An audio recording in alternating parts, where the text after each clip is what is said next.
Bonjour à tous, bienvenue dans ce webinaire dédié à l'intelligence artificielle. Donc, c'est le troisième de la série sur quatre. Donc, le dernier se tiendra en novembre. Pour nous accompagner sur cette thématique, on a le plaisir de recevoir les bons offices de Marion Barral d'AOC Conseil, qu'on remercie à nouveau pour son expertise et ses conseils vis-à-vis de ce sujet ô combien actuel qu'est l'IA. Donc, je vais faire une petite introduction et ensuite, je passerai la parole à Marion.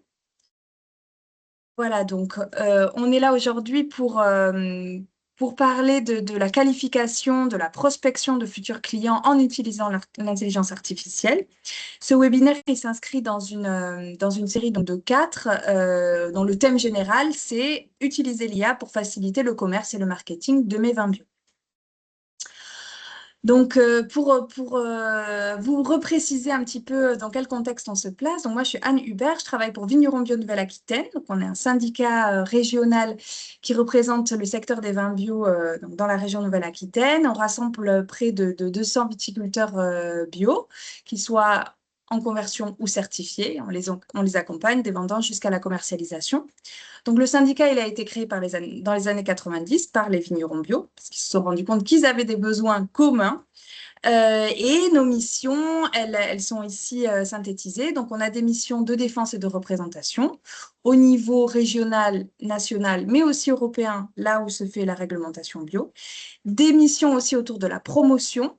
Donc, il y a mes collègues à la communication et à l'événementiel qui sont là aujourd'hui, Agnès et Lorraine. Donc, si vous avez des questions, vous avez de la promotion, il ne faudra pas hésiter à les contacter. Des missions autour de la recherche et de l'expérimentation et des missions aussi d'expertise, bien sûr, en œnologie bio et en économie.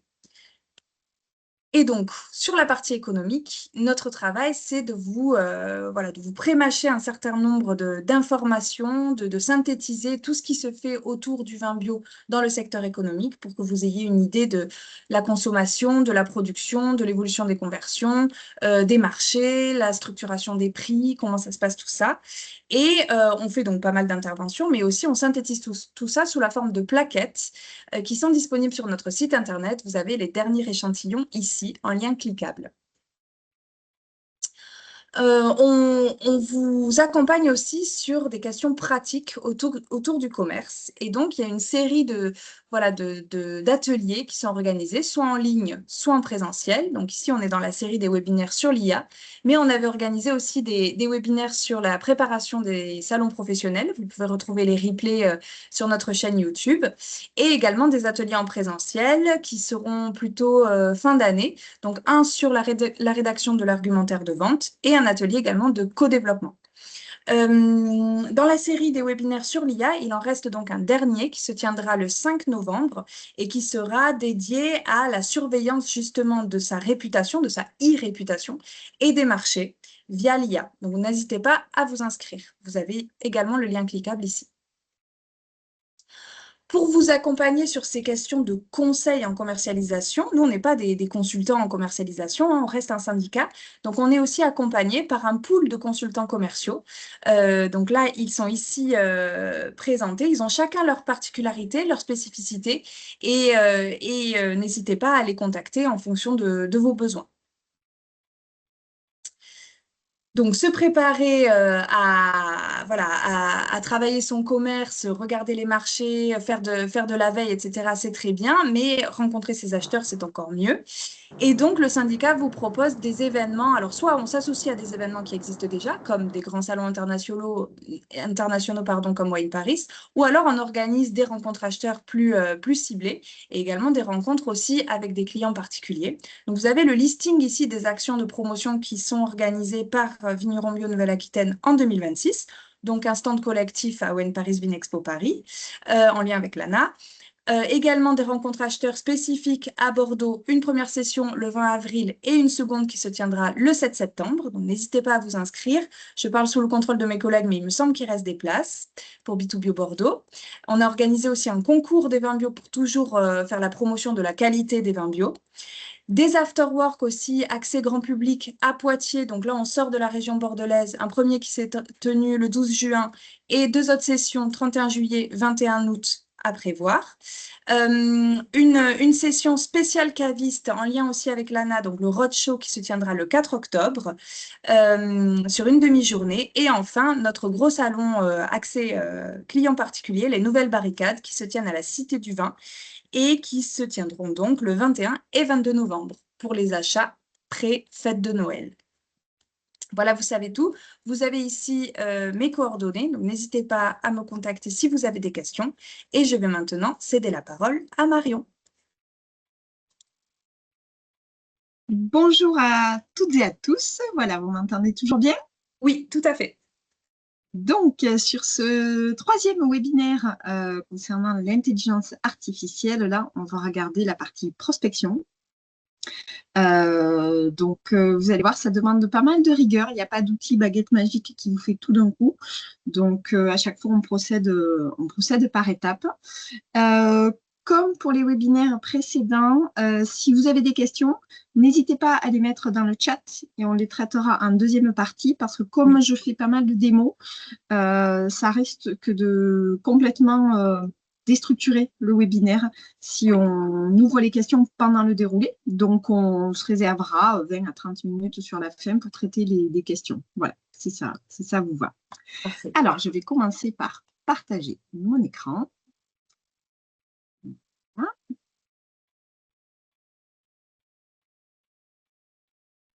Est-ce que vous voyez bien mon écran? Oui, tout à fait. Parfait.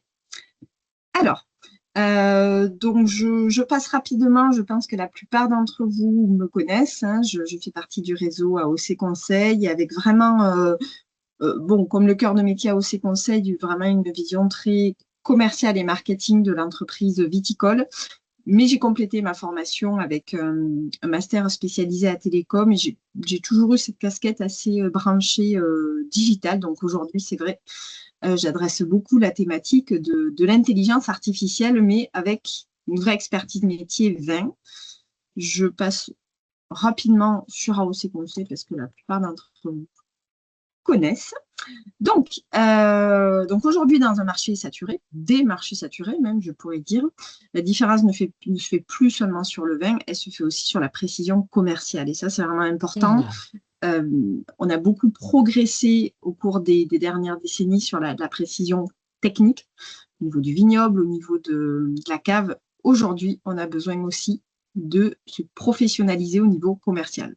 Et c'est vrai que l'IA, elle ouvre des nouvelles portes, des choses qu'on faisait peut-être de façon artisanale.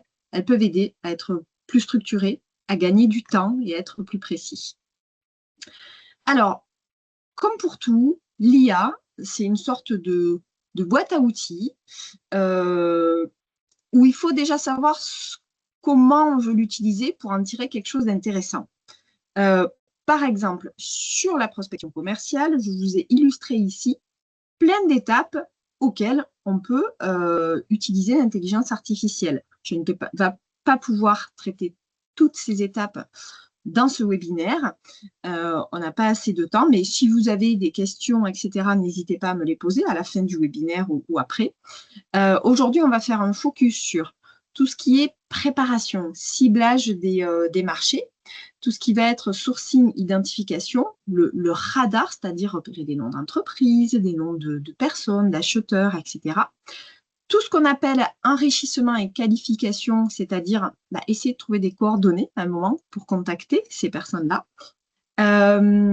Et puis après, alors vraiment, en toute petite partie, ce qui concerne envoi et relance, enfin là, je l'ai plus traité sur la structuration de ces données de prospects.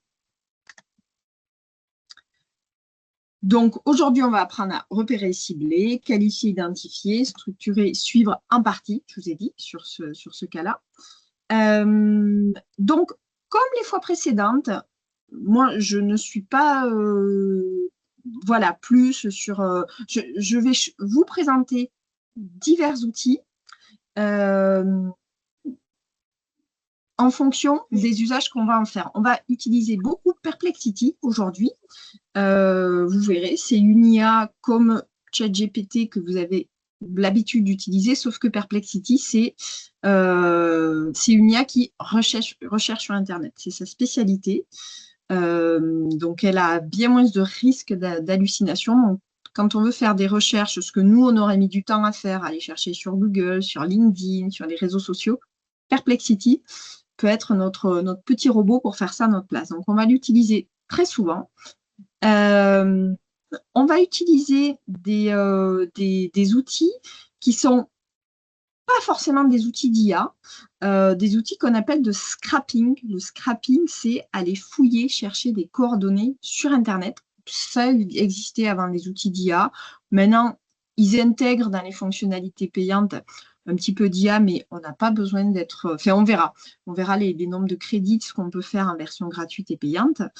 On va utiliser des IA que vous connaissez, type ChatGPT, Gemini, Claude. Je rajouterai le chat, hein, l'IA française qui est aussi très bonne. LinkedIn, on l'utilisera en LinkedIn simple. Ça fera le pont avec le webinaire qu'on avait fait l'année dernière sur LinkedIn. Voilà, donc toute une palette d'outils et vous verrez assez souvent des étapes avec des prompts que je vous ai pré-rédigés, que vous pourrez personnaliser après. Donc, ça voudra dire qu'à chaque fois au départ, il faut que vous sachiez ce que vous voulez faire. Et puis, je vous ai mis des petits bonus sur trouver un agent commercial, structurer des contacts suite à un retour de salon et planifier des tournées. Mais n'hésitez pas à être créatif parce que finalement, on peut faire plein de choses. Alors, si on commence sur... Il y a une petite phase préalable qui d'ailleurs pourra servir aussi pour toutes les autres choses qu'on a vues. Par exemple, le webinaire précédent sur créer savoir communiquer sur son entreprise.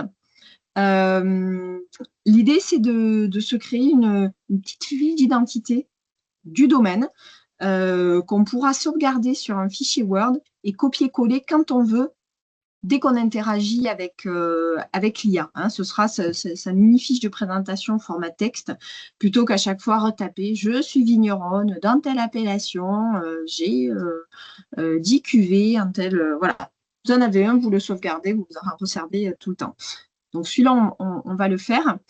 Petite parenthèse, je n'ai pas remis de slide sur les grandes généralités qu'on a vues précédemment, mais elles sont valables pour aujourd'hui aussi, c'est-à-dire le risque d'hallucination de toute intelligence artificielle, mis à part peut-être justement Perplexity, parce qu'elle, c'est l'IA connectée. Son job, c'est chercher sur Internet. Quand elle ne sait pas, elle vous dit « je ne sais pas ». Est-ce que ChatGPT, le chat, Gemini et toutes les autres, quand elles ne savent pas, elles inventent avec un aplomb phénoménal.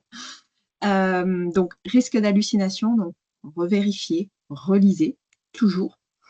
Et puis, cette méthode, il y en a d'autres, hein, mais moi, celle que j'utilise est cette méthode de prompting, c'est-à-dire les directives qu'on va donner à une IA, la méthode rôle, contexte, tâche, RCT, qui est toujours très efficace dès qu'on veut aller sur des tâches assez poussées. Donc, vous verrez, sur les modèles de prompt que je vous ai mis pour aujourd'hui, on est sur, chaque fois, rôle, contexte, tâche.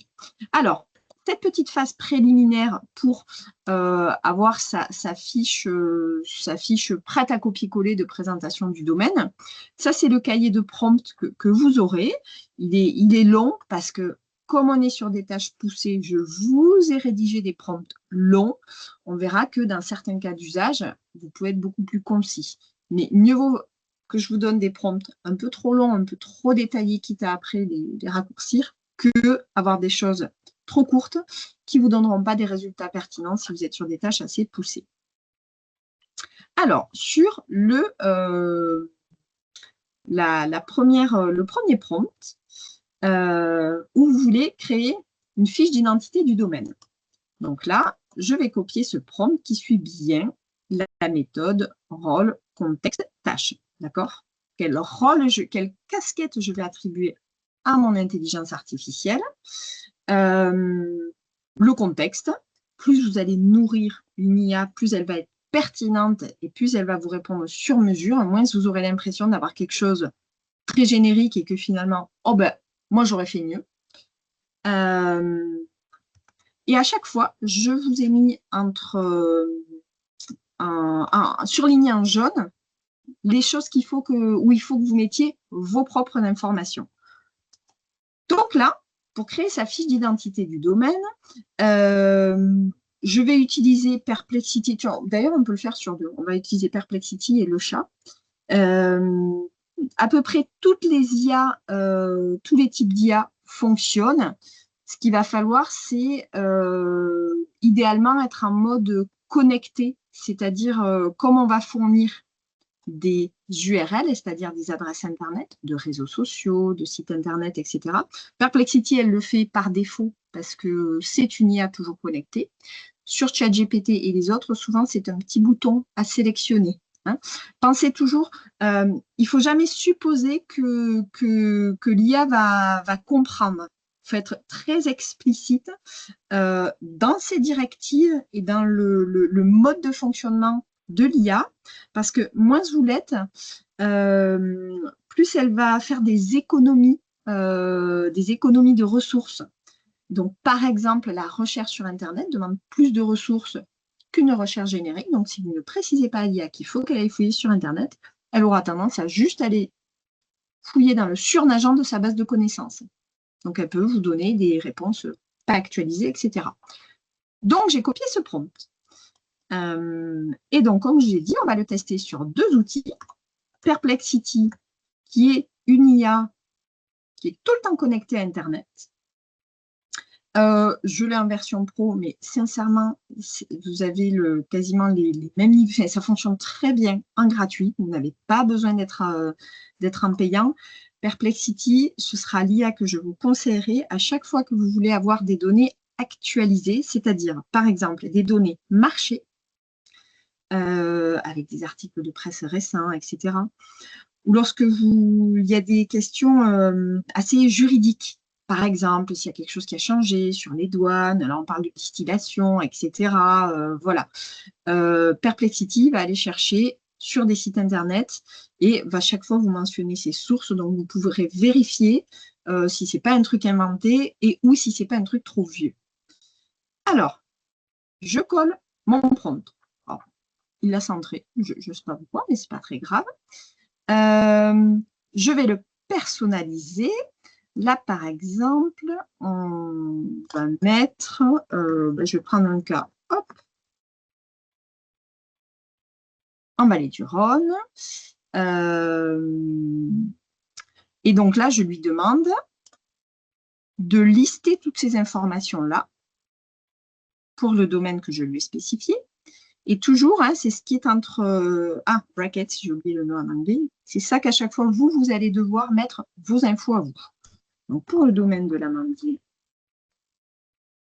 je vais aller chercher l'adresse du site Internet. Ici, copier, coller. N'hésitez pas à me dire si des fois je navigue trop vite quand je passe d'une fenêtre à l'autre. C'est très bien. D'accord. Je vais aller chercher sur les réseaux sociaux. Plus vous allez donner ça, souvenez-vous, vous ne le faites qu'une fois. Hein. Après, vous sauvegardez la réponse. Et donc là, hop, le domaine de l'amandine.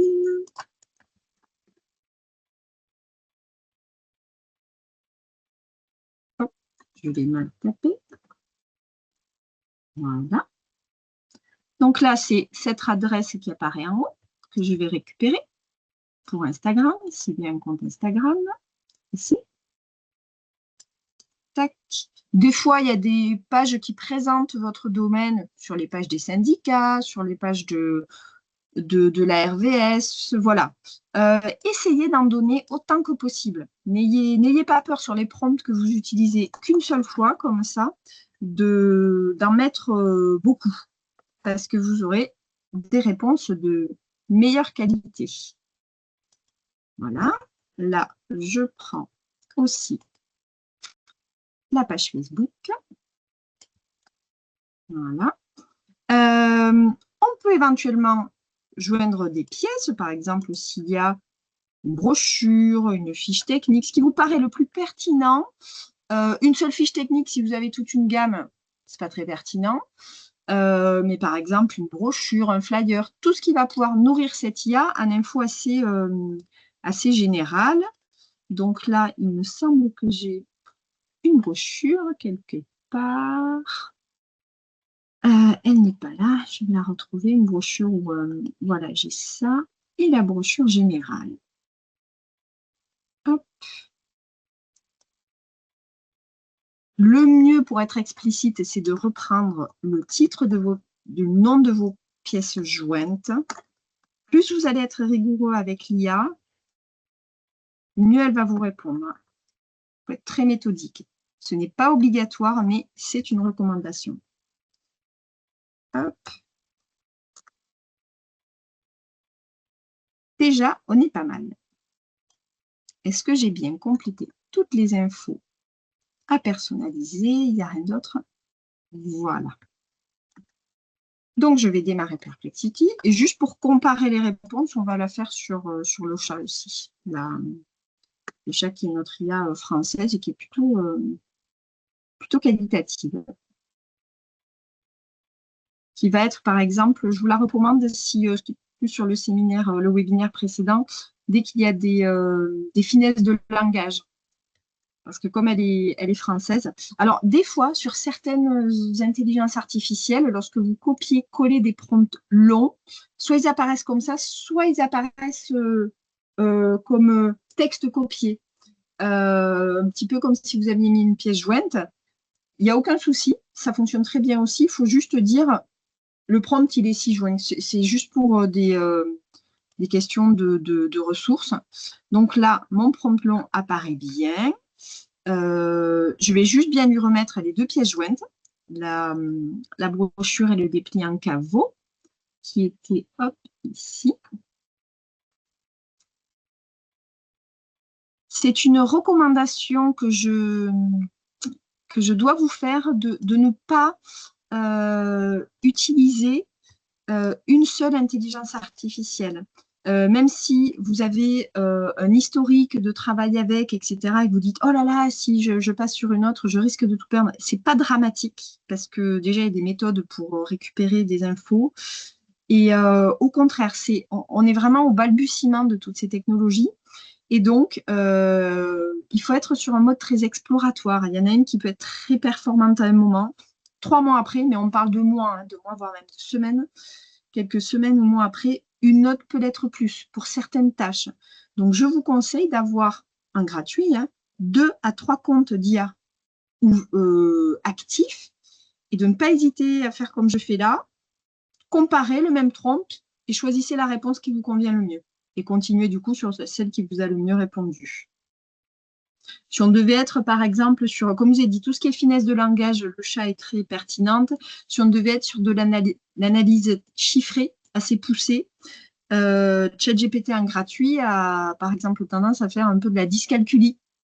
Claude est plus performante. Voilà, donc il faut tester. Donc là, c'est la réponse de le chat. Il m'écrit un roman. J'avais demandé un paragraphe, mais voilà, il est là, le paragraphe réutilisable. Il m'a carrément fait le texte à copier-coller, comme j'ai dit, qu'on peut sauvegarder dans mon document Word. On va voir la réponse de Perplexity, qui est ici, paragraphe réutilisable. J'ai l'impression, ça se voit, sur des tâches comme ça, honnêtement, j'aime bien celle-là parce qu'elle est plus structurée. Allez, je vais prendre celle-là, mais vraiment, ça se voit. Alors, hop, j'ouvre un document Word, je colle ça ici. Et ça, vous le sauvegardez, vous en servirez plein de fois. Vous pouvez éventuellement relire, compléter, parce que par exemple, là, comme on est sur un webinaire très marché, ça peut être utile de marquer votre positionnement tarifaire en prix public ou prix pro. Là, par exemple, je vais mettre tarif public en France.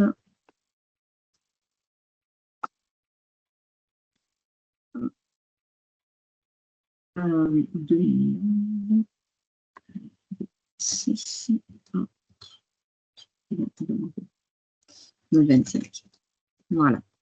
OK, donc j'ai fait la phase préliminaire, c'est ce sorte de pré-prompt, ma fiche d'identité du domaine, que je vais utiliser par la suite. Alors, maintenant, ce que je veux faire, parce que moi, ce que j'entends beaucoup sur mon activité de conseil, c'est, bon, ben, on n'entend parler que de déconsommation, on a l'impression que tous les marchés baissent, donc on ne sait même pas où aller prospecter. Hein, même les grands marchés qui étaient locomotives, les États-Unis, la Belgique, le UK, on voit des indicateurs à la baisse. Donc là, j'ai travaillé sur des prompts pour essayer d'identifier des opportunités sur des marchés de niche, peut-être des marchés auxquels on n'aurait pas forcément pensé. Et c'est là, en fait, vous voyez, sur ce prompt, donc cette directive pour une IA, je vous ai mis là, on ira coller la petite fiche identité du domaine hein, qu'on vient juste de créer. Ça vous évite à chaque fois de retaper les mêmes choses. Voilà. N'hésitez pas à faire dans vos fichiers un petit dossier outils IA. Vous mettez ce type de document, hein, ma petite fiche d'identité domaine prête à copier-coller. Vous pouvez en faire un sur le détail de vos gammes. Vous donnez toutes vos fiches techniques et les tarifs particuliers, par exemple, à une IA. Vous dites, fais-moi un petit texte prêt à l'emploi qu'à chaque fois, je recopierai, collerai. OK? Donc là, hop, j'ai mon prompt. Là, je demande vraiment un expert en développement commercial, en veille de marché, qui connaît bien les tendances de consommation, etc. Okay. Là, il aura le contexte par le texte que je vais lui coller. Et je veux qu'il essaye de me trouver 8 à 10 niches de distribution prometteuses à assez court terme. On pourrait utiliser les ChatGPT, Gemini, Claude, etc., les IA classiques. Le risque, comme je vous ai dit, c'est de ne peut-être pas avoir des choses très actualisées, hein, parce qu'elles ont deux modes de fonctionnement. Soit elles vont chercher dans leur base de connaissances, et en fait, la base de connaissances est actualisée à chaque nouvelle version qui sort. Donc, des fois, vous pouvez avoir plusieurs mois de décalage.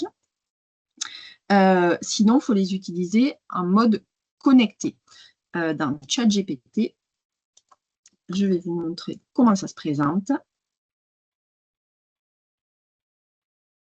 Dans ChatGPT, quand vous êtes dans la fenêtre, c'est ici. Rechercher sur le web. D'accord? Ben justement, on va comparer la réponse. On colle notre prompt où on veut détecter des opportunités de marché de niche. J'ai copié mon prompt, d'accord? Avec mon expert en développement commercial. Je dis bien à ChatGPT que je veux qu'il fonctionne. Je veux bien que ChatGPT fonctionne en mode rechercher sur le web. Si je ne sélectionne pas ça, il va aller chercher par défaut de préférence dans sa base de connaissances. Okay.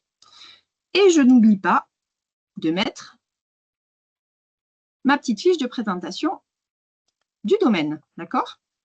Donc, c'est là que je dis qu'il faut être quand même très méthodique dans sa méthode de prompt. Donc, pas partir dans tous les sens, pas pouvoir, vous allez voir, à chaque fois, on va déjà sur un e-boss une heure qu'on a identifié, deux noms d'acheteurs ou un nom d'agent très bien ciblé avec ses coordonnées, franchement, c'est déjà beaucoup. Parce qu'avant, c'était des infos que, à part du réseau, on n'arrivait pas à les trouver. Donc là, je colle bien mon texte de présentation du domaine. Et là, j'ai mon prompt qui est tout complet. OK. Et on va aller comparer. Voilà, il est bien recherche sur le web. Je lance. On va utiliser aussi cette IA Perplexity, qui, comme je vous ai dit, c'est une IA qui est tout le temps connectée. C'est un chercheur web accéléré, c'est-à-dire qu'il fait beaucoup plus vite que vous ce que vous auriez fait à la main, d'accord? On peut dans ce cas-là rester dans le même fil de discussion parce que je suis sur la même séance de travail, on va dire. Je ne passe pas du coq à l'âne, d'un coup, je ne suis pas là à lui dire ah ben oui, ben dis-moi, c'est quoi le jacuzzi le mieux à acheter pour ma terrasse, vous voyez? Tant que vous restez dans une même thématique, vous pouvez rester dans la même discussion. Dès que vous changez foncièrement de sujet, il faut créer un nouveau fil de discussion. C'est vrai pour cette IA comme pour les autres. Donc là, on peut rester à l'intérieur. Et d'ailleurs, si je reste dans le même fil de discussion, je n'ai pas forcément besoin de recoller mon texte de présentation du domaine. Parce que finalement, il y a de l'info du dessus. Là, j'ai pas besoin de paramétrer plus parce que finalement, Perplexity est toujours connecté. Il a une fonctionnalité qu'a certaines IA, qui est la recherche approfondie. C'est-à-dire il va prendre plus de temps et aller fouiller plus en profondeur. Ça, souvent, ce n'est que dans les versions payantes.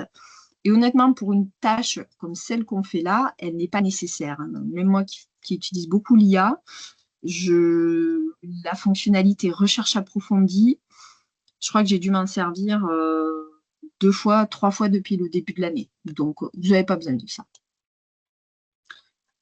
Je lance la recherche.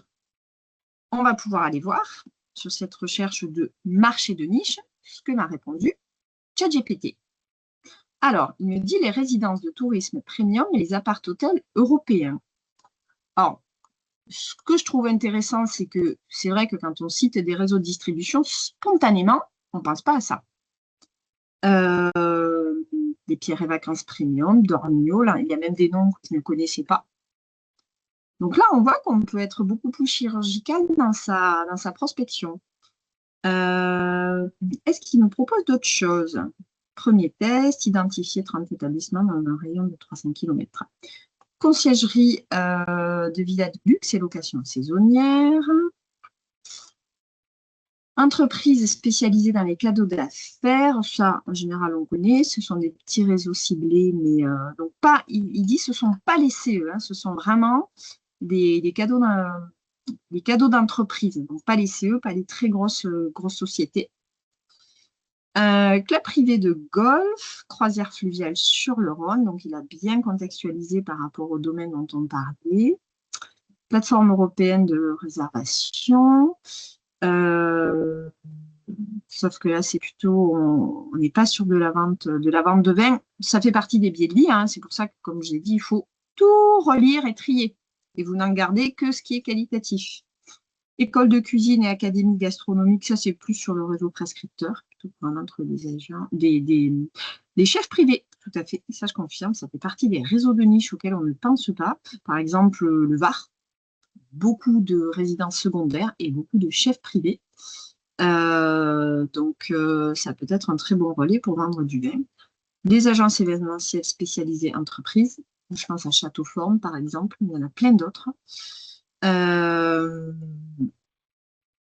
Et ce qui est bien, c'est qu'il a fait un tableau de synthèse avec le potentiel difficulté d'accès et est-ce qu'il y a besoin d'un intermédiaire.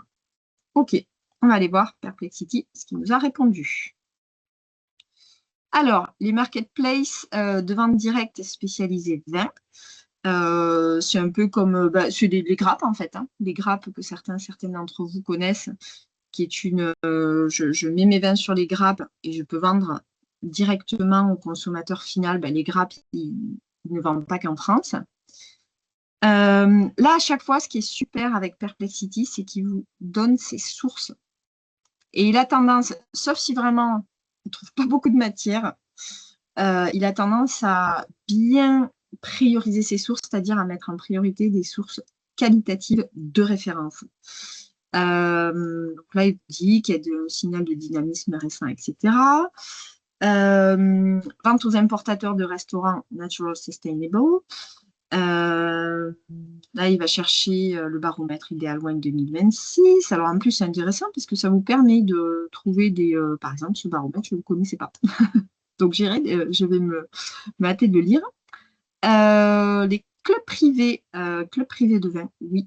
Réseau de niche, des communautés d'acheteurs, vous savez, ces passionnés là, qui achètent une palette, il y en a en Suisse, en Belgique, ils partagent avec les amis. Plateforme no touristique, ça ressortait, mais pour moi, c'est plus compliqué à exploiter. Les hôtels indépendants, maison d'hôtes, vous voyez, là, on a quelque chose en commun avec la réponse de ChatGPT. L'eau, alcool, marché bio spécialisé, etc. Séminaire d'entreprise. Donc voilà, là, il y en a presque trop dans les deux cas. Donc vous écrémez, vous triez, mais déjà, on a un cas où on a réussi à faire ressortir des marchés de niche auxquels on aurait, par défaut, pas pensé. Quand je fais un cours sur la distribution et que j'y citais les réseaux de distribution auxquels vous pensez, où on peut vendre son vin, en général, on en cite 4 ou 5. Il y en a plus d'une trentaine. Donc, l'IA peut vous aider pour ça. OK? Donc là, on a des pistes. Phase 2. Bon, ben, c'est bien sympa de nous dire, ben voilà, hop, je repars sur les slides. C'est bien sympa de nous dire, voilà, aller démarcher les maisons d'hôtes, les chefs privés, clubs de golf, etc. Les réponses, là, seraient très différentes hein, selon Là, il nous a fait du sur-mesure. Hein. Vous qui êtes à Bordeaux, il n'aurait pas proposé les croisières fluviales sur le Rhône. Donc, c'est pour ça que ces étapes sont importantes. Phase 2, hop, ça, on l'a fait. Phase 2, en fait, on voudrait identifier des types de sociétés à démarcher. Alors là, il y a un outil qui est assez intéressant. Ça s'appelle scrap.io. Vous vous rappelez, je vous avais parlé des outils de scrapping. Ce sont tous ces outils qui vont chercher des infos sur Internet et les organiser. C'est pas de l'IA en soi, sauf que Scrap.io, il y a de l'IA intégrée, c'est-à-dire qu'il va fouiller, c'est un chercheur accéléré sur Google Maps. Il va exploiter dans le monde entier les infos qu'il retrouve dans Google Maps et il va les organiser et mettre et imbriquer un petit peu d'IA dedans pour faire des réponses plus pertinentes. Donc, je vous montre comment ça fonctionne. Dans le cahier de prompt, là, je vous ai mis, alors là, on n'est pas vraiment sur un prompt, hein, vous allez voir, on est sur une fenêtre. Vous avez un essai gratuit, par contre, on doit assez rapidement passer en payant sur ces outils-là, mais vous allez voir qu'il est très puissant et ça peut valoir la peine, par exemple, si vous préparez un salon, de prendre l'abonnement, vous avez différentes formules, on ira voir, de prendre l'abonnement juste pendant un mois, pour vous faire des bons fichiers bien ciblés par pays, par région, par réseau de distribution, et hop, vous arrêtez l'abonnement juste un mois après. Alors, Scrap.io, je vais voir mon compte qui est sur cette adresse-là. Mais je ne vais même pas, en fait, je vais même pas si vous n'êtes pas connecté, en fait, donc c'est Scrap.io, vous allez cibler des types d'établissements, d'entreprises. Alors, on n'est pas que dans le secteur vin, hein, c'est vraiment pour tous les secteurs d'activité. Vous allez cibler des villes, des pays, et dans les versions payantes, je vais vous montrer, vous pouvez même cibler le niveau 2. Par exemple, si vous êtes sur les États-Unis, vous allez pouvoir cibler des États. Sur la France, vous allez pouvoir cibler des départements. Voilà. Donc, vous avez différentes formules. Alors, on est assez vite limité avec celle à 49 €, mais celle à 99 € par mois pendant un mois, vous pouvez faire énormément de choses. Et donc, quand vous êtes là, que vous avez ciblé vos zones, il va lancer la recherche. On va faire un exemple. Alors, il faut toujours, comme c'est basé sur Google Maps, il faut toujours qu'il y ait dans les infos Google Maps le type de société que vous avez indiqué. Par exemple, si on cherche des importateurs, si on tape vin, le type d'entreprise est directement lié au vin que vous avez dans Scrap.io, elles apparaissent là. Alors, conseil provincial, bon, c'est parce qu'il y a VIN dans le conseil provincial. Mais vous voyez, vous avez les bars à vin, les caves à vin, vous avez les magasins de vins spiritueux, vous avez les grossistes et importateurs de vin, etc. Est-ce qu'il y a les comités d'entreprise, comités d'organisation? Non, on ne les a pas. Si on voulait les clubs de golf, on les aurait.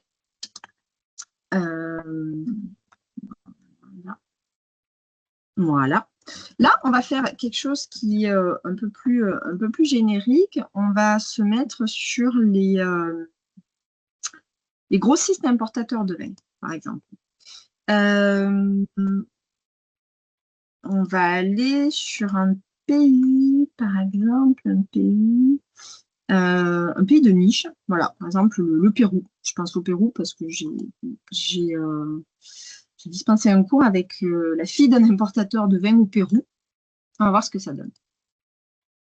Le prompt que je vous ai fait, qu'on a fait précédemment, hein, sur détecter ces marchés de niche, peut aussi servir pour ça, hein, pour identifier des marchés, des marchés de niche à l'étranger.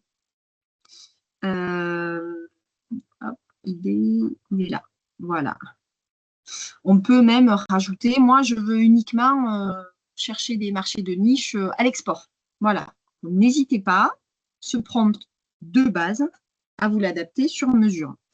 Et donc, si parmi les pistes qui étaient ressorties là, qu'il y avait le Pérou, voilà, marché dont vous ne savez même pas que, voilà, on connaît très peu de choses.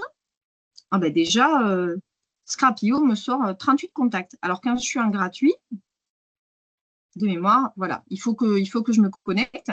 Mais en gratuit, vous avez déjà un certain nombre de... Ah, attendez, je vais refaire ma recherche sinon. C'est bon.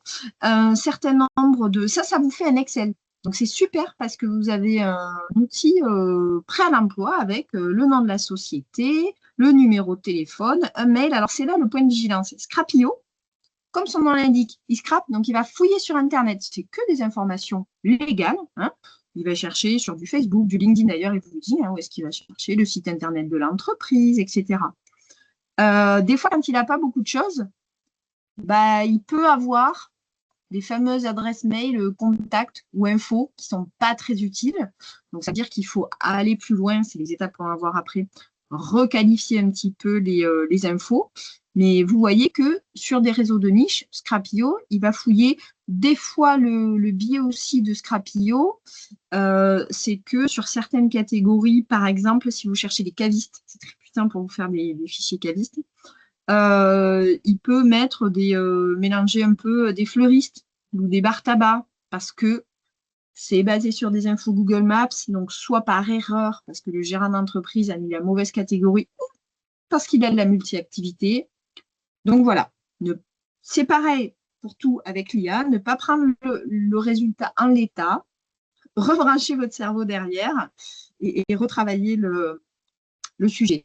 Donc là, parce que je suis en gratuit, il n'est pas connecté, il me masque les infos, mais si je me connecte, je peux télécharger mon fichier Excel avec déjà 38 contacts de sociétés grossistes et importateurs de vin au Pérou.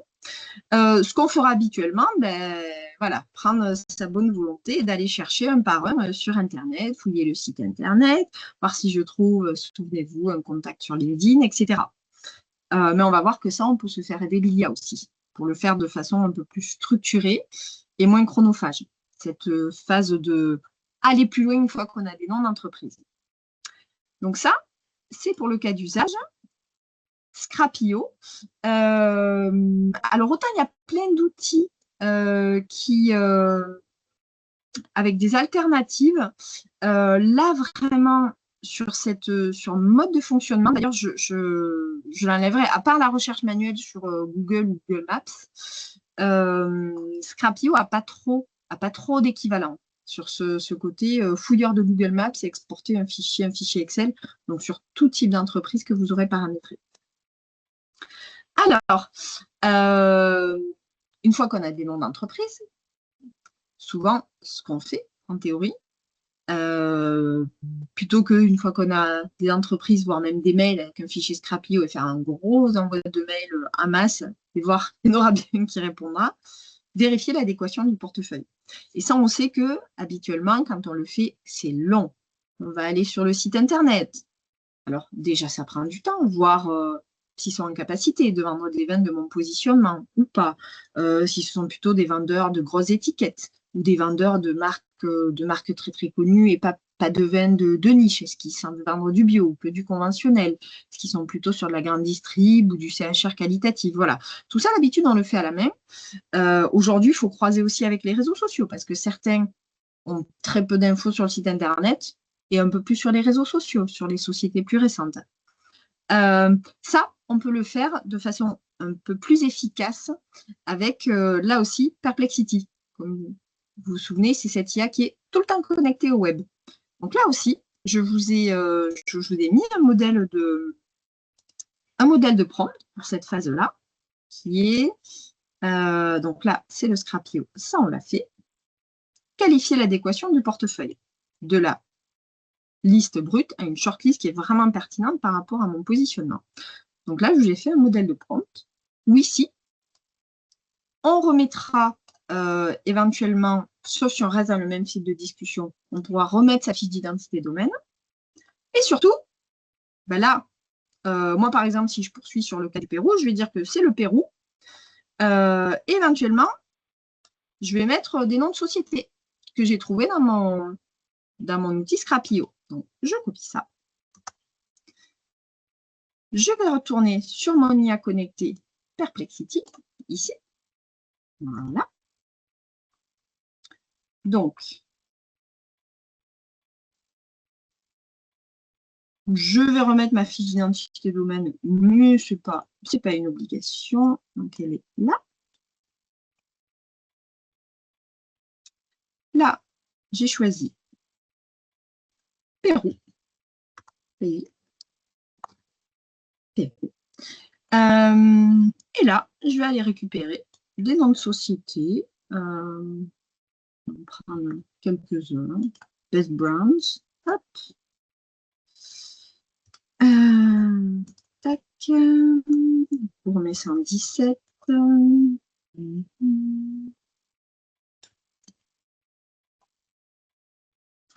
Est-ce qu'on pourrait prendre Virtu Kevinos? On va mettre plus. Hein. Moi, chaque fois, on va mettre l'esprit du vin. Hop.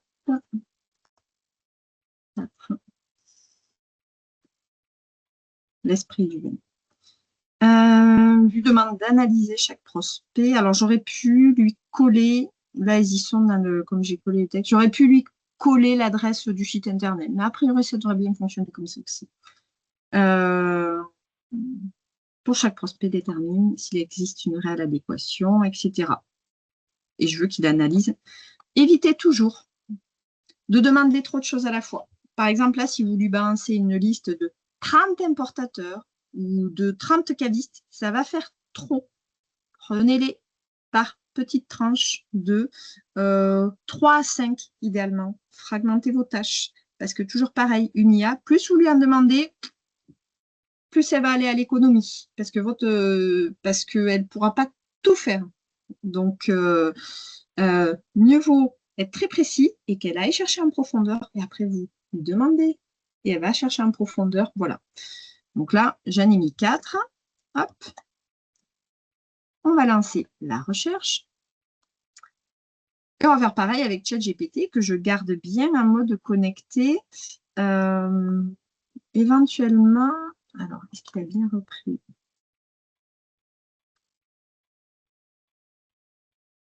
Voilà, il a bien tout repris. Je suis bien en mode rechercher sur le web. Il faut qu'il apparaisse. Hein. On va en tester une autre que j'utilise, c'est Singapourien, ça, depuis quelques jours. C'est ce qu'on appelle les super IA, c'est-à-dire celles qui vont regrouper plein d'outils. C'est-à-dire que derrière cet outil-là, GenSpark, il y en a plein. J'ai pas eu le temps de tous les tester. En fait, celui-là, il n'a pas développé son IA à lui. Il va utiliser, il se connecte, il va chercher selon les types de prompts qu'on lui demande, du Claude, du Gemini, du ChatGPT, etc. Il peut aussi créer des supports, des images, mais chaque fois, c'est avec des modèles externes. Hein. Donc, c'est les super IA, on va dire, qui regroupent en fait différents outils derrière. J'ai collé le même prompt. Pas besoin de se mettre en mode ultra. Voilà. Et lui, il n'y a pas besoin de paramétrer, va chercher sur Internet. il est censé le comprendre. On va voir la réponse. Alors, ah bah déjà, il a mal compris. Est-ce que j'ai mal collé mon prompt? Ah, voilà. Les quelques noms visibles montrent déjà que ce sont des profils assez différents. Si, il a compris quand même. Bess Brown, Gourmet 117, L'Esprit du vin Pérou. Il est bien allé fouiller sur Internet. Voilà. Hop. Virtueux Vinos. Là, il n'a pas assez d'infos. OK. Et ce qu'il me demande... Ah, voici un peu la liste. Ah oui, il veut quand même que je lui donne les URL des sites Internet. On va voir Perplexity, s'il a été un peu plus puissant là-dessus. Ah, bah oui, il me redemande pareil. Vous voyez, j'ai voulu être trop feignante et du coup, ils ne sont pas allés jusqu'au bout. Bon, là, on n'aura pas le temps de le refaire, mais quand même, il nous a donné un petit peu d'infos. Donc, vous voyez, essayez d'être très précis dans vos prompts. Vous avez la preuve, la preuve par A plus B. Là, Gourmet 117, c'est pas un spécialisé vin. Produits gastronomiques, donc ils sont beaucoup sur la restauration. Là, portefeuille très large, on suppose qu'il y a des grandes marques internationales derrière. Donc, sur un domaine de niche sur du bio, c'est peut-être pas le plus adapté. OK. On va voir James Park, ce qu'il a répondu. Hop. Alors, oui, c'est... il me demande pareil. Je vous réajusterai parce qu'en fait, le problème, c'est qu'il a été très scolaire. Je lui ai dit dans mon prompt que j'allais lui fournir des noms de sociétés avec des URL. Et après, il voit que des noms de prospects, donc il n'est pas content, trop scolaire. Donc là, il me demande pareil. Je donne uniquement les noms de sociétés. Et c'était les noms de société, c'était celle-là. Hop, hop. Les Brown pour le 117. L'esprit du vin. Hop. Donc ça, en tout cas, pour aller fouiller, l'avantage, c'est que en mode connecté, sous réserve que vous mettez bien les URL, mais je vous arrangerai le prompt. Par exemple, Perplexity va à la fois aller chercher, c'est bien marqué dans le prompt, va aller chercher sur le site internet du domaine channel, sur les réseaux sociaux, sur LinkedIn, il va multiplier les sources pour croiser des infos et voir si ça match avec votre portefeuille parce que normalement, il a votre fiche d'identité et il sait vous positionner. Une fois qu'on a fait ça, l'IA peut vous aider à voir si un importateur, un distributeur, un caviste, etc., match votre portefeuille. Bon, il faut quand même qu'il y ait un petit peu d'infos sur Internet. Hein. Voilà. Les cavistes indépendants, c'est assez rare qu'ils aient un site Internet, mais souvent, ils sont très présents sur les réseaux sociaux. Donc, vous pouvez aller trouver pas mal d'infos sur les réseaux sociaux. Et là aussi, Perplexity, l'avantage, c'est qu'il pourra aller fouiller même dans les posts, chose que vous, ça vous prend 10 ans pour aller passer en revue et repérer des noms de domaines avec lesquels ils travaillent sur des posts Instagram, etc. Donc ça, c'est pour la vérification de l'adéquation du portefeuille. Désolée il faut que je reparamètre juste un petit peu le prompt pour pas qu'il y ait ce biais qui dise mais je veux l'URL. Identification de l'acheteur. C'est bien d'avoir des noms de société, d'avoir vérifié si ça peut matcher à votre positionnement. Ce qui est top, c'est d'avoir des noms d'acheteurs. Vous savez a priori utiliser LinkedIn. On peut aller plus loin. Là aussi, je vais utiliser Perplexity qui est la plus pertinente là-dessus, cette fameuse IA connectée, où je vais lui dire en fait, je vais demander de me trouver un acheteur pour le nom d'une société, que je vais lui définir, et je vais lui dire, va chercher un peu partout, tu pourrais trouver des infos. Je vous ai fait 2 modèles de prompt là, parce que pour moi, il y a 2 cas de figure très différents. Il y a le cas de figure je descends au page suivant. Voilà, trouver le bon contact. Vous avez les cas grands comptes ou export, plutôt des sociétés assez bien établies, où là, par exemple, on va trouver beaucoup de choses potentiellement sur LinkedIn, sur des articles de presse. On sait que voilà, quand l'acheteur d'intercable change, si l'acheteur d'intercable change, il y a un article VS News, etc. Mais plutôt que vous cherchez à la main ou chercher, ce qu'on fait aussi assez souvent, peut-être, vous le faites, c'est de chercher dans Google. Non, acheteur, nouvelle acheteur intercable. Vous allez être dans des biais de référencement. Les résultats qui vont ressortir vont être ceux des sites qui ont le meilleur référencement, tandis que Perplexity ne va pas avoir ce biais-là. Il va vraiment aller fouiller même dans des petits articles pas connus ou peut-être voilà, des choses auxquelles vous n'auriez pas du tout pensé et qui ne seraient pas forcément ressorties dans une recherche plus banale sur Google. Donc, rencontre export, je vous ai mis le modèle de prompt et je vous en ai mis un plus pour les réseaux de niche d'indépendants. Parce que sur les réseaux de niche d'indépendants, ils sont quand même un petit peu moins LinkedIn. Et je lui ai proposé d'aller chercher sur d'autres sources, par exemple, pour les établissements CHR, les gérants indépendants. Souvent, on trouve des infos dans Papers. Souvent, on trouve des infos dans les pages des mentions légales. Tout ça, on peut se le faire à la main. Ça fonctionne. Mais là, on a quand même des super machines qui peuvent nous aider de le faire de façon un peu plus accélérée. Donc là, par exemple, sur la partie grand compte, ce prompt interminable qui peut faire peur. Donc, je dis qu'il est un consultant senior qui connaît très bien les grands comptes, du vin, du CHR, du duty free, etc. On peut lui remettre sa fiche d'identité domaine, sauf si on est dans une file de discussion. Le marché au pays cible. On peut repréciser le type d'établissement et surtout l'entreprise. Oh, une petite faute là. L'entreprise, et si on peut coller l'adresse web, c'est mieux. Et là, je lui demande d'aller fouiller partout pour me trouver le nom d'un acheteur. Et je lui dis, tu regardes LinkedIn, si tu trouves. Tu regardes le site internet officiel de l'entreprise. Tu regardes les pages des mentions légales. Tu regardes des communiqués de presse, etc. Donc déjà, lui tout seul n'aurait peut-être pas forcément pensé à aller explorer tout ça.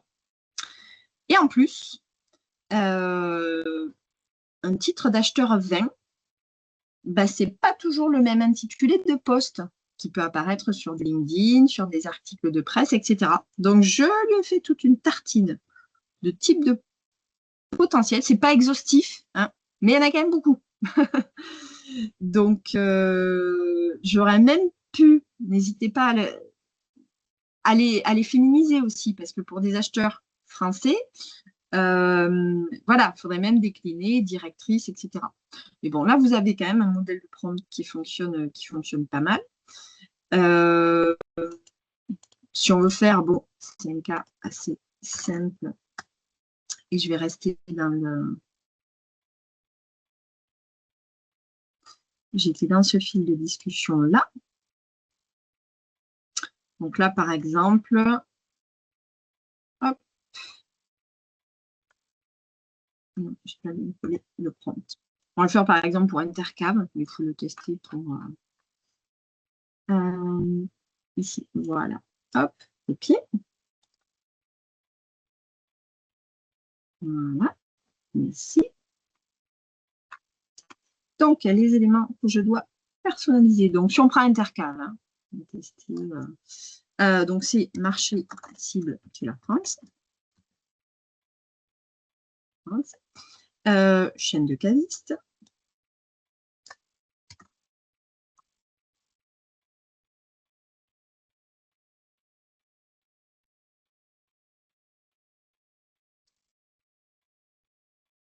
Et là, c'est Intercab. Alors là, c'est un exemple où j'aurais pu quand même un peu moins me casser la tête. Dire, tu es un expert en distribution des vins, dis-moi qui est l'acheteur Intercab, voilà. J'aurais pu faire un prompt plus court. Mais dès qu'on va être sur des infos plus difficiles à trouver, ça va être vraiment pertinent d'aller sur ce prompt beaucoup plus élaboré. OK. Donc là, j'ai bien mis tout ce qu'il faut, il manque rien. J'ai pas besoin. Présentation du domaine parce qu'il a plus haut et de toute façon, d'ailleurs je vais l'enlever parce que ça change rien sur sur l'acheteur en tant que tel. Ici là, ça c'est un peu un copier-coller, je vais vous le montrer. Voilà. Et donc, Perplexity va fouiller.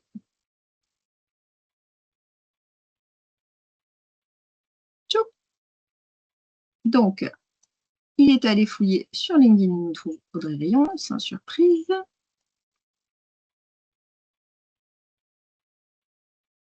Après, Arnaud Alborghetti, pardon, c'est plus récent, donc ça c'est intéressant, qui vient suborder, pas suborder, mais travailler avec Audrey Rayon.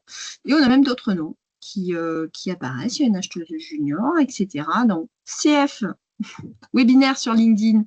On va sur LinkedIn, on se connecte avec eux. Pas besoin, au contraire, je recommande de ne pas mettre de notes, de messages. Ça fait moins commercial. On est là pour réseauter. Donc, vous cherchez sur Internet, sur LinkedIn, hop, vous les ajoutez au réseau. Donc là, on a des résultats assez intéressants. Je vous ai mis, comme je vous ai dit, un autre modèle de prompt pour les réseaux plus d'indépendants, qui sont quand même moins LinkedIn, qui n'ont pas toujours des sites Internet, où là, je lui dis, va chercher les pages Facebook d'entreprise, Instagram, les pages Papers, des sociétés d'entreprise, hein, les sociétés légales, etc., voire même du Google Maps, parce que souvent là, ça va être le gérant, hein, le décideur. Donc pareil, vous pourrez tester pour trouver des infos. Et pour ça, Perplexity fonctionne très bien. Ensuite, là, une fois qu'on a un nom, c'est déjà pas mal quand même. Hein. Idéalement, on veut les coordonnées et pouvoir les contacter. Et là, il y a des outils. Alors ça, c'est même pas de l'IA. Vous pourriez demander à Perplexity, trouve-moi le mail de Rion, machin, ou de tel caviste, ou de mon acheteur au Pérou. S'il trouve quelque chose, ça va être bien souvent des adresses mail génériques. Là, d'ailleurs, Perplexity nous mettait un truc dans son message. Qu'est-ce qu'il nous mettait? Une adresse mail générique, voilà. Bon, désolée, mais vous ne pouvez pas bosser votre prospection avec Intercal avec ça, l'adresse mail Espace Pro. Vous avez Scrapio qui vous a sorti un fichier Excel avec des adresses mail. Certaines sont bonnes, qualitatives, mais d'autres sont là aussi des adresses mail génériques. Donc, il y a des outils qui ne sont pas des outils d'IA, qui sont des outils de scrapping, comme je l'ai dit. Il y en a plusieurs. Vous ne pouvez pas tous les tester, ça prend trop de temps. Moi, je connais bien Lucha, avec lesquels je suis habituée, et je connais bien Apollo. Ce sont des outils qui fouillent l'Internet, mais beaucoup plus que ce que va faire Perplexity, et qui va aussi faire des recroisements, c'est-à-dire que ces outils-là, s'ils voient que sur une entreprise, la structure de mail, il y a une structure de mail déterminée, par exemple, prénom, point, nom, arrobase, nom de l'entreprise, il va, par interprétation, faire une supposition d'adresse mail et vous donner le taux de probabilité que le mail soit juste. Il y a même assez souvent les numéros de portable. Et le modèle économique, c'est que vous avez un certain nombre de crédits. Le numéro de portable, bien sûr, coûte plus cher, entre guillemets, en crédit que le mail. Et donc voilà, quand vous êtes en phase de prospection très active avant un salon, vous aurez peut-être besoin de passer en version payante, mais honnêtement, quand même en gratuit, on peut avoir pas mal d'infos. On va regarder par exemple sur Lucia. C'est assez simple d'utilisation. Hein. Alors là où c'est difficile, c'est quand vous avez des anglo-saxons avec plein de données. Ils vous montrent, s'ils trouvent des données sur ces noms-là, ils vous disent les entreprises dans lesquelles ils ont ces données. Mais ça peut être voilà, sur des noms assez génériques anglo-saxons, des Taylor, des Simon, etc. Ça peut être assez compliqué. Là, on va regarder Audrey Rayon. Il fouille, il fouille. Est-ce que j'ai des infos avec quelqu'un qui s'appelle Audrey Rion? Et si oui, dans quelle société?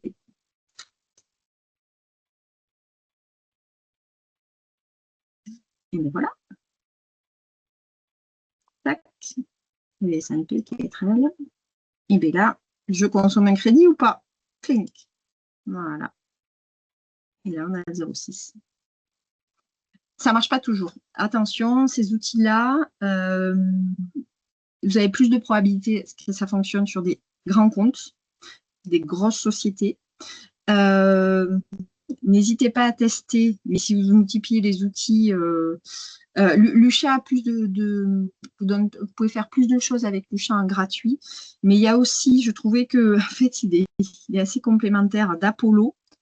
Ou Apollo sur des réseaux un peu plus de niche, je trouvais que des fois il avait donné des résultats alors que Lusha en donnait pas.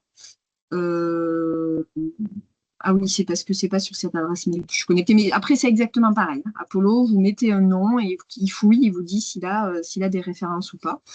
Mais des fois, voilà. Si sur certains cas, vous ne trouvez pas sur Lusha, vous pouvez tester sur Apollo, mais vous êtes beaucoup plus limité en nombre de crédits sur Apollo. Donc ça, c'est pour identifier des coordonnées. Vous pouvez malgré tout, hein, avec Perplexity par exemple, faut savoir pour les réseaux d'indépendants, par exemple les cavistes, qui n'ont pas souvent un site internet parce que ça prend du temps, ils ne vont pas mettre leurs 600 références sur un site internet. Souvent, ils sont assez Facebook, page Instagram. Par exemple, sur la page Facebook, hein, sur la page entreprise, vous pouvez trouver le mail.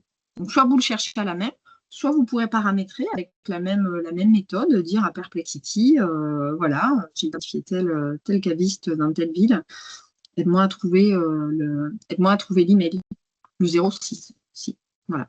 Donc, en tout cas, sur toutes ces méthodes, il faut essayer d'avoir des approches assez différentes pour les grands comptes versus les réseaux d'indépendants. J'accélère pour qu'on ait un peu pour les questions. Donc, ça, c'est trouver les coordonnées. Bon, c'est pas mal. Sur exactement la même méthode, en fait, je vous ai mis sur la même méthode avec hop, j'ai mis un modèle de prompt, une chaîne pour, si on l'a fait, voilà, trouver un agent commercial sur une zone donnée. Parce qu'on sait que les agents, à part se la faire comme on fait nous, AOC, une base de données interne au fil de notre réseau, etc. Enfin, il n'y a pas de base de données qu'on puisse acheter. Il y en a beaucoup qui passent sous le radar parce qu'ils ne sont pas tous forcément LinkedIn. Il y en a qui sont double casquette, grossiste et agent, etc. Donc là, il y a toute une chaîne, un peu comme ce qu'on vient de faire, Perplexity, LinkedIn, et puis un outil pour essayer d'avoir les coordonnées. Où là, je vous ai fait un prompt à utiliser d'abord sur Perplexity spécifique pour les agents. Donc, il n'y a pas énormément de choses qui changent, mais je l'ai un petit peu plus perfectionné pour chercher des agents. Voilà. Et après, c'est la même méthode, hein, de chercher ses coordonnées sur Lusha, etc. C'est plus difficile sur Lusha pour les agents, pour avoir les coordonnées. Mais pour celles et ceux d'entre vous qui ont suivi le webinaire sur LinkedIn, quand vous invitez des personnes sur LinkedIn, une fois qu'elles ont accepté l'invitation, vous avez, je vous montre rapidement, un petit bouton.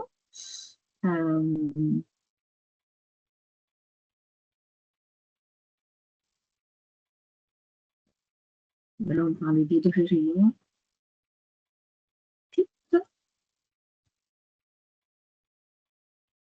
Ah, comment on est marqué? Ah.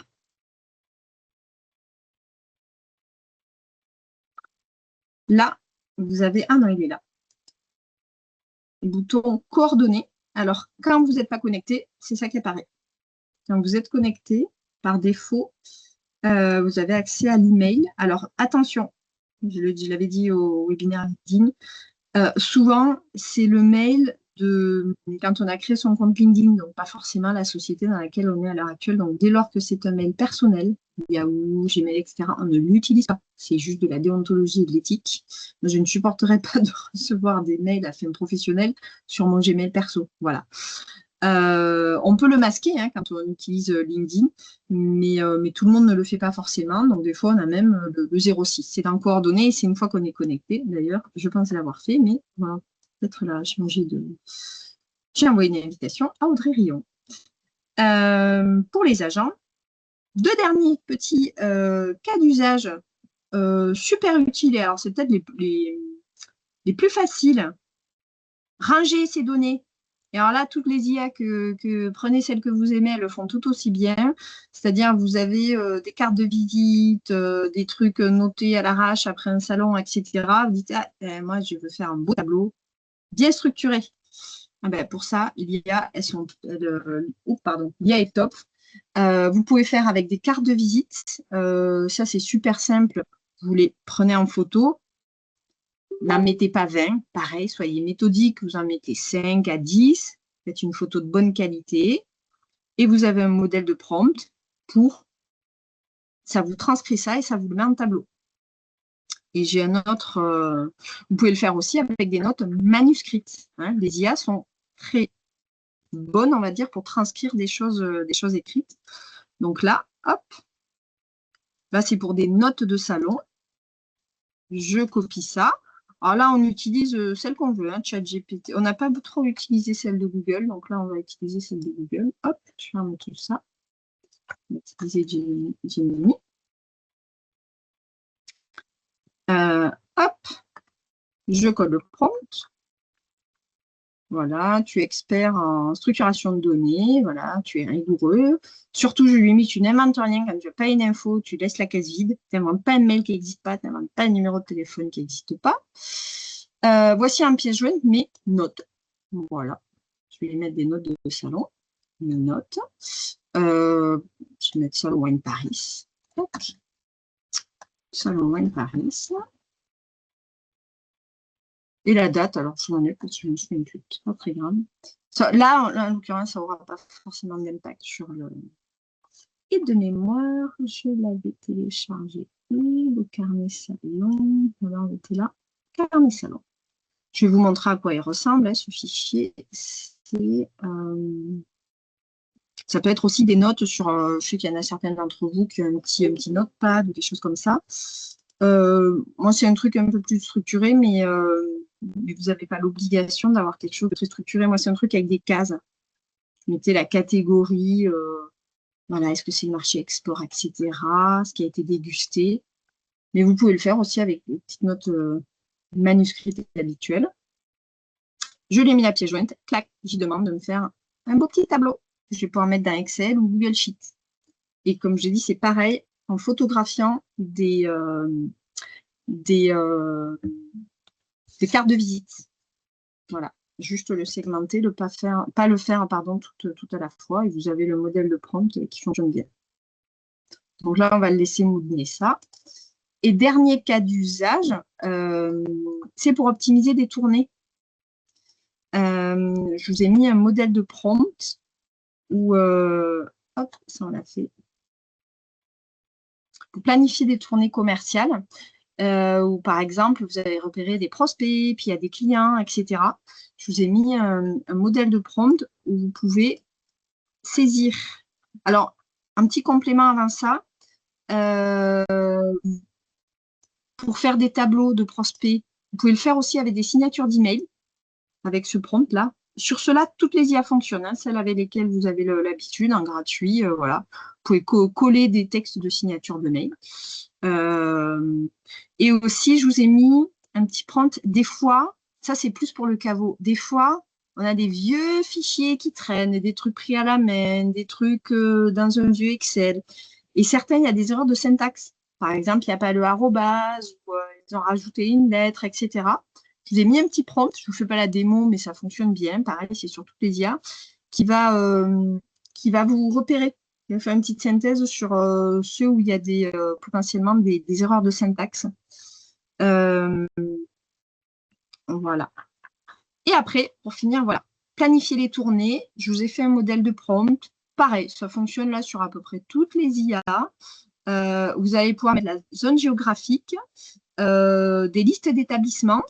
Et hop, ça va vous optimiser en nombre de jours, etc. Moi, je l'ai fait récemment pour des entrepôts C10, toute la France en plus. C'est-à-dire, bon, ben là, il faut prioriser déjà, est-ce qu'on va en premier en Bretagne ou dans le Var ou machin.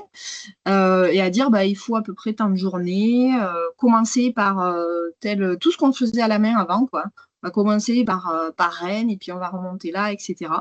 Après, vous le peaufinez avec votre cerveau à vous, mais ça fonctionne très bien, ça. On gagne pas mal de temps sur l'optimisation des tournées. Et bien voilà, j'ai pris une fois de plus de temps que prévu, mais j'espère que vous êtes arrivé à suivre. On C'est va très voir. bien. Et bien voilà, super, elle m'a fait un beau tableau, prêt à l'emploi. Pourtant, je n'avais pas bien écrit là. Là, je ne m'étais pas appliquée. Hein. Et bien, elle a quand même plutôt bien compris. Voilà.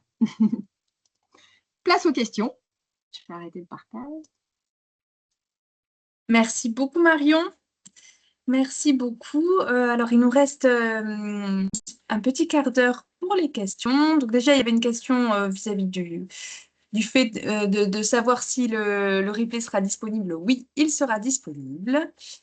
Et ensuite, il y avait une première question concernant la recherche de contact. On parlait des postes et des titres des différents postes.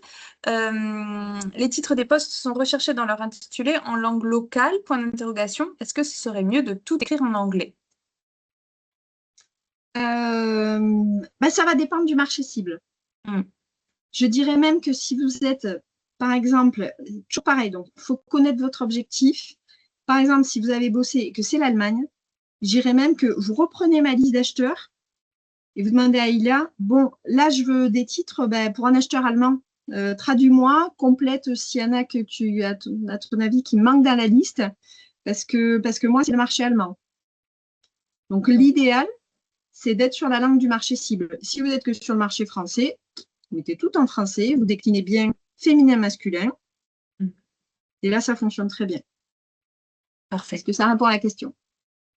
Oui, je pense, oui. Mais là aussi, si vous voulez faire tout, ça ne fonctionnera pas. Si vous lui mettez une tartine de trucs dans toutes les langues, machin, ça va partir dans tous les sens. Il va s'y perdre, oui. N'hésitez pas à poser vos questions via le chat. Moi, j'avais une question. Là, du coup, par exemple, quand on met son carnet de notes qu'on a pris, donc soit sur l'ordi, soit à la main suite à un salon, ou si on a une liste, comme vous disiez, un fichier Excel avec des contacts, mais certains, on sait qu'ils sont plus à jour et on voudrait savoir qui est le nouveau dirigeant de telle société, etc. Déjà, est-ce que l'IA peut, j'imagine que oui, rechercher et mettre à jour des fichiers déjà constitués? Et ça, c'est la première question. Et deuxième question, quel est le risque par rapport au fait qu'on met des noms et des coordonnées parfois vis-à-vis des notes qu'on a prises dans l'IA? Est-ce qu'on a le droit, en Alors, fait? Parce que c'est pas nos coordonnées à nous qu'on choisit de mettre. C'est d'autres gens qui ne sont pas au courant forcément, quoi. oui, tout dépend. En fait, la question à se poser, c'est comment j'ai récupéré ces coordonnées. Si vous les avez récupérées sur un salon que la personne vous a donné Oui. sa carte de visite, Ouais. vous avez le droit d'avoir ces données. Et l'IA, en fait, il y a une sorte de flou juridique là-dessus parce que Ouais, tous c'est ces vrai. outils sont nouveaux. Aujourd'hui, rien ne l'interdit. Hein. Ouais. On a une loi, mais qui est que européenne, c'est la RGPD, c'est-à-dire comment je les utilise. Idéalement, c'est pour ne pas faire du mailing de masse à des gens à qui je n'ai pas demandé leur avis. Et je les bombarde de mails, voilà, et où je leur demande des infos qui ne sont pas du tout mesurées par rapport à mon secteur d'activité. En l'état, rien n'interdit. Peut-être que la loi évoluera, mais il n'y a pas en l'état, il n'y a pas de risque, parce qu'en plus, vous n'allez pas traiter des milliers de données. Je veux dire, on parlerait de sociétés comme Amazon. Oui. Là, je mettrais attention, mais vous êtes quand même sur on n'est pas un secteur qui est connu pour ça, pour avoir une exploitation malveillante des données des acheteurs ou autres. Bien sûr. Donc, alors, par contre, Anne, pour répondre à votre question, va falloir procéder par étapes. C'est-à-dire que si j'ai un fichier Excel ou si j'ai mon Bacchio à partir duquel je peux sortir un Excel organisé avec mes prospects, mes clients, etc., va falloir procéder en 2 étapes pour pas perdre de la donnée, pour pas que ça parte dans tous les sens. C'est-à-dire dire, bien prompter en disant, idéalement, moi je trouve que c'est là-dessus, c'est toujours Perplexity qui est la mieux parce qu'elle va fouiller en temps réel ce qu'elle trouve sur Internet. Ouais, ouais. Et pas aller chercher des vieux trucs dans sa base de connaissances qui ne seront pas à jour. Mais lui dire, voilà, moi j'ai ce fichier-là, j'ai besoin de toi, tu es expert commercialisation d'EVM, machin truc, vérifie tout, n'invente rien, et fais-moi un tableau récap, ce qui est OK, ce qui a changé. Et là, vous copiez et vous recréez le fichier Excel, copier-coller. Voilà. D'accord. La seule qui, à la rigueur, mais je pense qu'il faut être sur les modèles payants et chers, Claude, c'est très bien faire des très beaux fichiers Excel, bien structurés. Ah oui. Mais là, il faut être sur des modèles payants, les derniers modèles. Là, vous lui donnez votre fichier, la promptez bien. N'hésitez pas à demander à l'IA de rédiger vos prompts. Je suis un expert de prompt pour Claude. Voilà mon fichier Excel. Vous lui dites en bon français ce que vous voulez. Rédige-moi un prompt ultra pro pour ça. Claude pourrait vous pondre le fichier Excel sur mesure. Mais pour moi, c'est pas idéal parce que elle sait pas bien faire comme Perplexity, aller chercher des articles récents, tel acheteur a changé, etc. Donc, je pense qu'il faut mieux toujours le faire en 2 étapes pour le moment, avec les outils actuels. Ça. Ok, très bien. Merci beaucoup. Alors, pendant ce temps, d'autres questions sont arrivées. Alors, nous avons, donc j'ai testé LinkedIn Sales Navigator, mais ça m'a semblé très complexe à utiliser et surtout demander beaucoup de temps. Qu'est-ce que vous en pensez? Oui, moi, c'est ce que je disais dans le webinaire qu'on a fait l'année dernière sur LinkedIn. Moi, j'en ai jamais eu besoin. C'est surtout utilisé par les gros cabinets de recrutement. Et quand on est vraiment dans une optique de chasse de profil de haut niveau, vous, en utilisant bien soit LinkedIn avec les filtres et des pleines variantes d'intitulés de poste, de titres, de job role, soit en passant par Perplexity, qui tous les résultats LinkedIn, les profils LinkedIn, tout ça, ils sont référencés dans Google. Donc Perplexity fera ça, mais en mode un peu plus étendu. Je vous conseille à chaque fois, pareil, vous ne dites pas, cherche-moi les noms des acheteurs, des 15 importateurs que je te mets là. Ça fait un par un. Sinon, vous n'allez pas avoir des réponses pertinentes. Par étape. Donc là, oui, j'ai telle société, moi je veux savoir qui est l'acheteur, le décideur, voilà, et éventuellement le numéro 2. Et là, il va vous donner, là sur, bon, c'était un cas facile, Intercave, mais il m'a donné un truc assez poussé quand même, il s'est développé. Donc LinkedIn Sales Navigator, ça coûte super cher, c'est une usine à gaz, pas d'intérêt pour vous. Okay. Très bien, merci beaucoup. Oui, je rappelle donc le webinaire que l'on avait réalisé avec Marion sur LinkedIn l'an dernier est aussi disponible en replay, donc n'hésitez pas aussi à le revisionner. Alors, nous avons ensuite une autre question. Toutes les données insérées dans les prompts peuvent-elles être réutilisées par l'IA si on n'a pas d'abonnement? Alors, en fait, l'IA, voilà, si vous n'avez pas d'abonnement, c'est parce qu'en fait, on peut paramétrer dans une IA, lui dire, je ne veux pas que tu te serves de mes interactions avec toi pour apprendre. C'est-à-dire qu'on, par défaut, quand on utilise une IA, on est son coach. Mais elle n'utilise pas les données en tant que telles. C'est-à-dire, si vous dites, voilà, Audrey Rion, voilà, moi, je veux reclasser mon tableau et vous avez mis des mails, des 06, etc., et que quelqu'un d'autre pose la question, en l'état, les IA ne reprennent pas l'info comme ça. Ça va plus être, ah ben là, je t'avais demandé de me classer mon tableau, où je t'ai fourni des 06 des mails. Ah, je suis content, tu as bien classé, tu as répondu à ma demande. C'est ça l'apprentissage. Oui, bon travail. Je te donne 8 sur 10. C'est un peu comme à l'école. C'est pas, tiens, je t'ai donné de l'info et tu vas le ressortir à celui qui va poser la même question sur un autre poste avec son compte. Voilà. Donc, cette notion d'apprentissage, ça ne va pas réutiliser comme ça en brut les données que vous lui donnez. Je vous conseille quand même, bien évidemment, et tous ces trucs qui sont aux États-Unis, Singapour, machin, d'être hyper vigilant sur ce que vous leur donnez. Mais là, en l'état, il n'y a pas de risque majeur. Quand elle apprend, c'est est-ce qu'elle a bien fait le job ou pas par rapport à la requête que vous lui avez donnée. Ensuite, une autre question. Est-ce que les IA précisent la date de la coordonnée ou des coordonnées trouvées, étant donné qu'on sait que les postes changent tellement vite, les cabistes bougent tellement vite? Là, en fait, celle qui est le mieux pour ça, en effet, c'est Perplexity. À chaque fois, vous donnez le lien vers la source. Et là, éventuellement, si c'est un article VS News, vous aurez la date de l'article VS News. Vous pouvez, par contre, oui, rajouter dans le prompt. Donne-moi la date de l'information que tu as, mais par exemple, si c'est une page web dont on n'a pas l'info de la date d'actualisation, la Perplexity vous dira, ben là, pour celle-là, cette source-là, je ne sais pas. Ça sera fiable si c'est de la presse, mais par exemple, une page LinkedIn, qu'on peut mettre à jour, ça se trouve, peut-être un an après avoir changé de poste, hop, on n'y a pas pensé. On n'a aucune façon de savoir quand est-ce qu'on a mis à jour. Le profil a été mis à jour. Oui, tout à fait. Et donc, ensuite, une autre question. Une question sur l'interdiction de démarchage. Donc, normalement, cela ne concerne que les consommateurs. Donc, à partir du moment où c'est dans le cadre pro, a priori, c'est donc autorisé. Mais qu'en est-il des clubs de vin et des autres associations?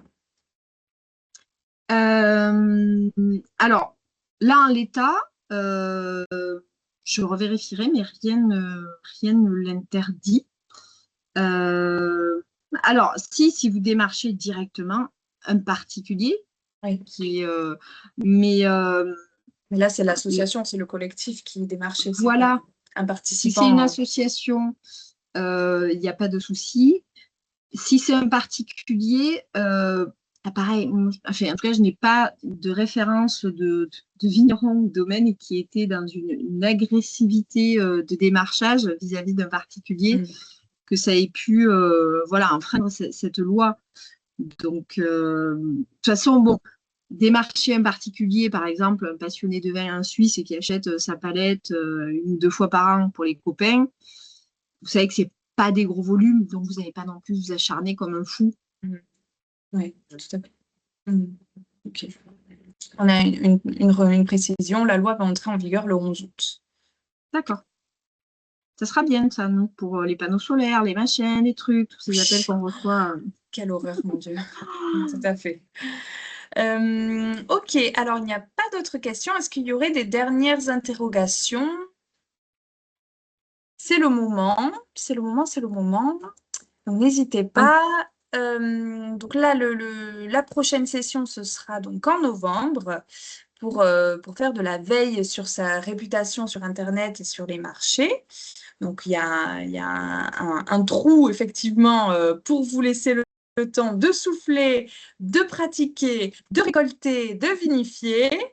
Mais n'hésitez pas à utiliser ces outils, les tester pour aussi, si vous avez des questions sur les précédentes sessions, ça peut aussi se faire a posteriori lors du webinaire de novembre, parce qu'on le sait, hein, c'est beaucoup d'outils qui changent très vite et il y a besoin de les manipuler, de faire un peu maturer tout ça pour aussi avoir une vue et une stratégie par rapport à vous, vos propres besoins. Donc, je vois qu'il y a des participants qui sont en train d'écrire. Allez-y, on pourra prendre une dernière question. En tout cas, voilà, pour le syndicat, c'était très important pour nous de vous offrir ces possibilités et ce suivi un peu en temps réel aussi, hein, que vous nous offrez, Marion, et c'est important parce qu'on le sait, ces outils bougent très vite. Et donc, n'hésitez pas à nous faire des retours si ça a bien répondu à vos besoins. Si vous aviez des demandes particulières par rapport à la dernière session de novembre, on peut aussi l'inclure au programme. Et voilà, et on a des remerciements. Donc, merci pour cette visio. À bientôt. Merci. Merci à vous d'avoir participé. Je pense qu'on peut clôturer. Marion, un grand merci pour votre pédagogie et voilà, vous faire pas à pas comme ça, c'est très ludique déjà et puis concret, donc vraiment très utile. Comme d'habitude, vous recevrez donc le lien d'inscription pour le dernier webinaire ainsi que le lien vers le replay. Et il me reste à vous remercier. Merci tout le monde. Pareil, merci. Et c'était peut-être de celle qu'on a faite, celle qui demande le plus d'efforts de votre part, parce qu'il faut être très méthodique, elle est par étapes, mais qui peut vraiment porter ses fruits dans un contexte où, voilà, la prospection, c'est dur, on se sent seul, on ne sait pas où aller, dans quel sens. Donc, je pense qu'au niveau intérêt commercial, c'est peut-être celle qui a le plus d'intérêt. Mais il faut, voilà, faut bosser, quoi. Ça ne va pas sortir tout seul. C'est là où on voit que l'IA ne nous rend pas forcément feignants, au contraire. Hein. Oui, tout à fait. Voilà. Tout à fait, tout à Merci fait. à toutes et à tous. Alors, il y a une question qui vient d'arriver. Pouvez-vous nous envoyer les prompts? Ah, mais bien sûr. Et d'ailleurs, celle où il y a le petit twist qui demande tous une URL, je vais corriger le prompt. Voilà. Super, parfait. Merci Bien beaucoup sûr. et à très bientôt. Merci. Merci. Au revoir. Merci.